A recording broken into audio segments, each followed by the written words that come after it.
saya akan membahas materi tentang jati diri, hakikat, dan potensi manusia. Pertama, watak. Watak adalah struktur batin manusia yang tampak pada kelakuan dan perbuatannya. Menurut Ir. Wijaya, watak atau karakter ialah seluruh aku yang ternyata dalam tindakannya terlibat dalam situasi. Jadi memang di bawah pengaruh dari pihak bakat, temperamen, keadaan tubuh, dan sebagainya. Watak dapat dipengaruhi pendidikan. Watak merupakan pendidikan yang individual dan tergantung pada kehendak bebas dari orang yang dididiknya. Selanjutnya, fitrah. Fitrah adalah ciptaan Allah, bahwa manusia telah diberi potensi yang baik oleh Allah. Fitrah merupakan komponen dasar yang bersifat dinamis, responsif terhadap pengaruh lingkungan sekitar termasuk pendidikan. Naluri dan kewahyuan bagaikan dua sisi dari uang logam. Keduanya saling berpadu dalam perkembangan manusia. Menurut Profesor Dr. Hasan Langgulung, fitrah dapat dilihat dari dua segi. Yang pertama, segi naluri. Sifat pembawaan manusia atau sifat-sifat Tuhan yang menjadi potensi manusia sejak lahir dari segi wahyu Tuhan yang diturunkan kepada para nabi. Jadi potensi manusia dan agama wahyu merupakan satu hal yang nampak dalam dua sisi, ibarat mata uang logam yang mempunyai dua sisi yang sama. Yang selanjutnya, manusia dengan fitrah. Fitrah adalah menciptakan sesuatu pertama kali tanpa ada contoh sebelumnya, atau asal kejadian atau bawaan sejak lahir.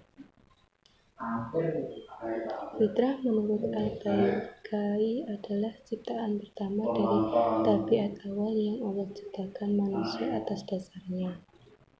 Kemudian beliau mengutip pendapat Al-Ghazali yang menulis dalam Ihya Ulumul Ad-Din bahwa setiap manusia telah diciptakan atas dasar keimanan kepada Allah, bahkan atas potensi mengetahui persoalan-persoalan sebagaimana adanya, yakni bagaikan tercakup dalam dirinya karena adanya potensi pengetahuan. Kemudian Al-Baikai menjelaskan maksud Al-Ghazali bahwa yang dimaksud adalah kemudahan mematuhi perintah Allah serta keseluruhan budi pengerti yang merupakan cerminan dari fitrah Islam. Dengan demikian, yang dimaksud fitrah adalah penerimaan kebenaran dan kemantapan dalam penerimaannya.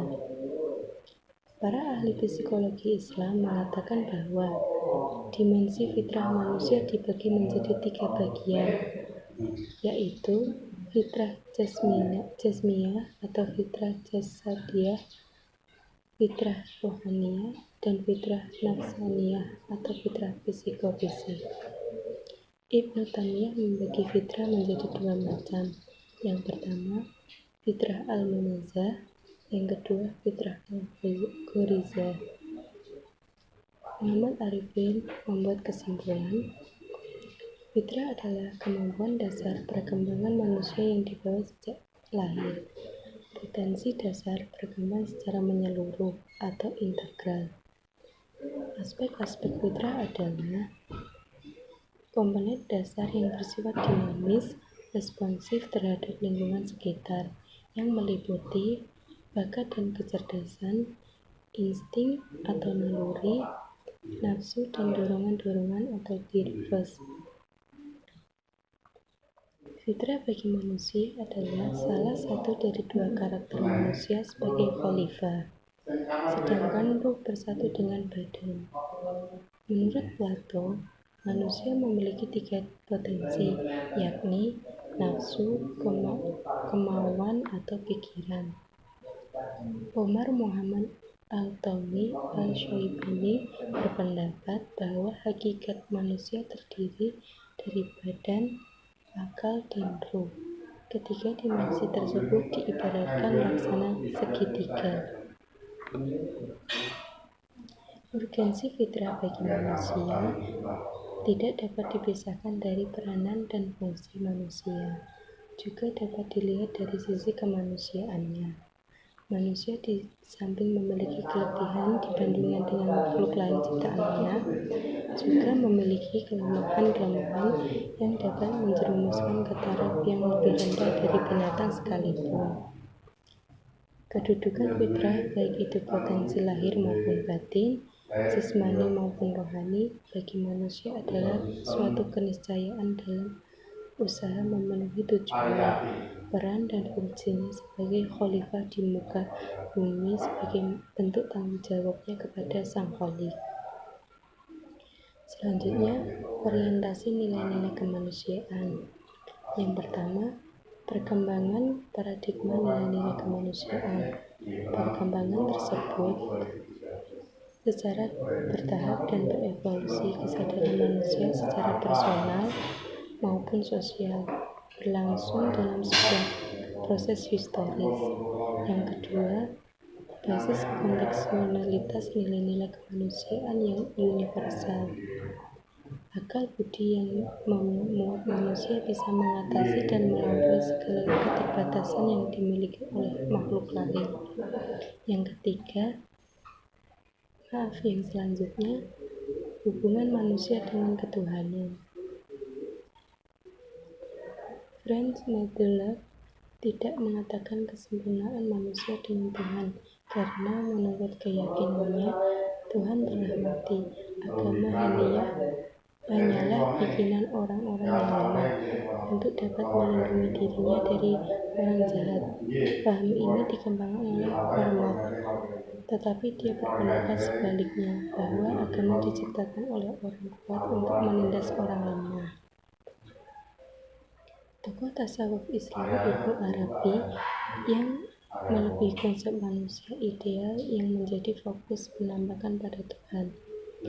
Menurut Yusuf Hidan, adalah pandangan kaum muslimin terhadap wali yang mengacu pada karakteristik hamba yang soleh diungkapkan dengan Al-Quran. Abad ketiga muncul Abu Zaid al-Bustami, wali yang sempurna. Menurutnya, wali yang telah mencapai ma'rifat yang sempurna tentang Tuhan, artinya dia telah terbakar oleh api Tuhannya wali fana. Doktrin al-Hulul mempunyai dua bentuk. Pertama, al-Jawari mengambil tempat yang lain. Kedua, al-Hulul al-Sarayani adalah persahabatan dua esensi. Perkembangan konsep-konsep ketuhanan didasari pada manusia dan memerlukan suatu bentuk kepercayaan kepada yang gaib. Keadilan akan terjadi seperti yang dikonsep Plato, yaitu keteraturan dan keselarasan bagian-bagian baik dalam kelompok sosial maupun di antara kekuatan jiwa masing-masing orang sesuai dengan porsi yang dihasilkan.